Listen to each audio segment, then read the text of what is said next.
Welcome guys, welcome to EduHome Tax once again. So today we are going to discuss about updated return. Updated return Finance Act 2022 में एक नया concept आया था updated return का, जिसमें अगर आपने कोई रिटर्न फाइल की है जिसमें आपने कोई एरर कर दिया है या कोई ओमिशन कर दिया है या सही से टैक्स रिपोर्ट नहीं किया है या फिर आपने अपने पिछले सालों की रिटर्न फाइल नहीं की है, तो आपके पास में अब ऑप्शन है कि आप अपडेटेड रिटर्न फाइल कर सकते हैं। इसका फॉर्म जो है वो आना पेंडिंग था और रूल्स पेंडिंग था, इसीलिए 29 अप्रैल 2022 में CBDT finally brought in the notification number 48/2022 by inserting also income tax rule 12AC और एक नया फॉर्म इंट्रोड्यूस किया गया है ITRU। ये ITRU अब हम यूज करेंगे अपनी अपडेटेड रिटर्न को फाइल करने के लिए। In this video we will also see section 139 subsection 8A and we will also see section 140B. So let's start the discussion. So important point for this updated returns.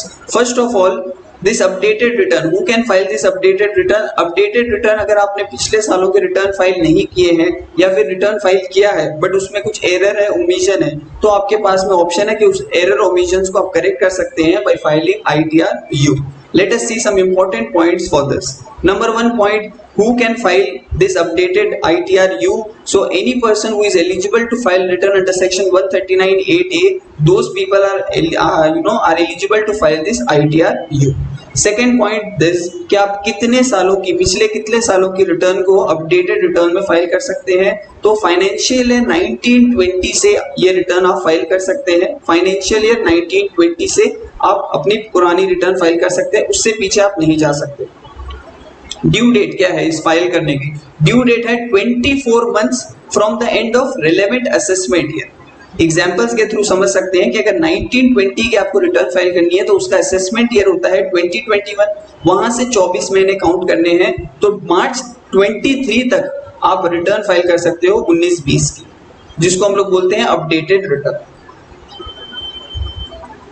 ITRU जो है वो आप file कर सकते हो irrespective of the fact कि आपने originally return file किया है कि नहीं। मतलब 1920 का रिटर्न या 2021 का रिटर्न अगर आपने फाइल किया है और उसमें एरर ओमिशन है तो भी फाइल कर सकते हैं, और अगर आपने रिटर्न फाइल ही नहीं किया है तो भी आप ये रिटर्न फाइल कर सकते हैं। इनफैक्ट अगर आपने उन सालों का रिवाइज रिटर्न या बिलेटेड रिटर्न फाइल किया है then also you can file this ITRU. Okay, there is an inserted one point here that individual HUF whoever are the SSCs और political party और company separately given, political party, company and other SSC जिनका accounts audit होता है, ठीक है।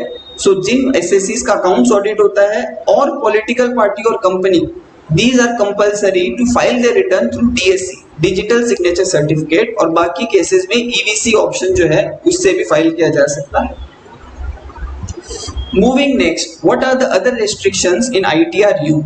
ITRU has brought in a lot of restrictions, so you have to ensure that you does not fall in any of that. Number one, loss return. So अगर आप अपने पुराने सालों की रिटर्न फाइल कर रहे हो और उसमें आप लॉस दिखाना चाहते हो तो आप ITRU फाइल नहीं कर सकते, ठीक है। दूसरा, आप ITRU जब फाइल कर रहे हैं तो उसमें आपकी टैक्स लायबिलिटी कम नहीं होनी चाहिए। इन द सेंस, सपोज आपने 19-20 की रिटर्न फाइल की थी और उसमें 1 लाख रुपए का टैक्स पे किया था, अब ITRU जब आप फाइल करोगे तो आप ऐसा रिटर्न फाइल नहीं कर सकते जिससे कि आपकी टैक्स लायबिलिटी 1 लाख से नीचे आ जाए। तो टैक्स लायबिलिटी डिक्रीज नहीं होनी चाहिए। रिटर्न आप जब फाइल करो तो उसमें रिफंड नहीं आना चाहिए, ठीक है। और अगर आपने पिछले साल जो रिटर्न फाइल की थी पुराने सालों की उसमें रिफंड था, तो आप अभी जब ITRU फाइल करोगे उसमें आपका रिफंड इंक्रीज नहीं होना चाहिए, डिक्रीज हो सकता है। तो रिफंड नहीं आना चाहिए या रिफंड बढ़ना नहीं चाहिए, लॉस नहीं आना चाहिए, और टोटल टैक्स लायबिलिटी जो ओरिजिनली आपने रिपोर्ट की थी उसको आप कम नहीं कर सकते।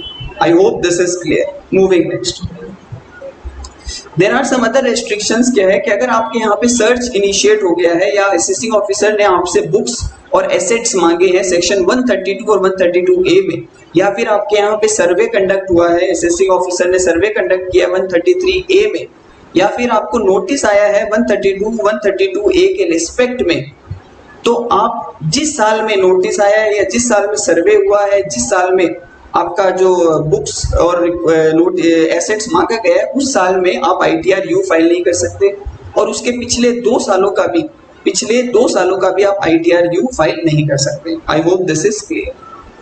Moving next, now an important section 140B. Section 140B is newly inserted and it provides for payment of additional tax. अब जब हम आपको ऑप्शन दे रहे हैं to file an updated return, तो आपको additional tax पे करना होगा to get this facility, ठीक है।